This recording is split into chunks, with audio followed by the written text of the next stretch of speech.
আসসালামু আলাইকুম। অনেকেই আমাদের কাছ থেকে রামবুটানের চারা নেওয়ার জন্য নক করেন। আমার কাছে এখানে 2টা রামবুটানের গাছ আছে। আমাদের নার্সারিতে আরও অনেক গাছ আছে। একটা জিনিস আজকে ক্লিয়ার করার জন্য এই ভিডিওটা করতেছি। এই যে দেখেন, এই রামবুটান গাছটা কিন্তু কলমের। এটা কলম হইছে, এই যে কলম হইছে, এটার পাতাটা একরকম, এটা একটু কাটো, পাতাটা একরকম। আর একটা জিনিস আপনাদেরকে দেখাই, এই যে দেখেন, এটাও কিন্তু একটা কলমের চারা ছিল। এই যে দেখছেন, এটা ছিল কলমের, আর এটা হয়ে গেছে কিন্তু বীজির। এই যে দেখেন, এটা কলমের, এটা নষ্ট হয়ে গেছে, এটা বীজির হয়ে গেছে। এখন আলোচ্য বিষয় হলো, এখানে যারা রামবুটানের চারা কিনবেন অবশ্যই কলমটা দেখে কিনবেন। না হয় এটাও রামবুটান, এটাও রামবুটান, আপনি আইনা রোপণ করলেন, হয়ে গেলে এটা বীজির চারা, আপনার কাঙ্ক্ষিত ফলটা এখান থেকে পেলেন না।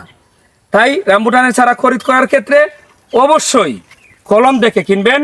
আর পাতার পার্থক্যটা দেখেন, এই যে দেখেন, বীজির চারা পাতাটা একটু লম্বা, আর কলম যেটা হয়েছে এটার পাতাটা একটু খাটো। এই 2টা জিনিস লক্ষ্য করলে রামবুটানের চারা কিনে কখনো প্রতারিত হবেন না। সবাই ভালো থাকবেন, আল্লাহ হাফেজ।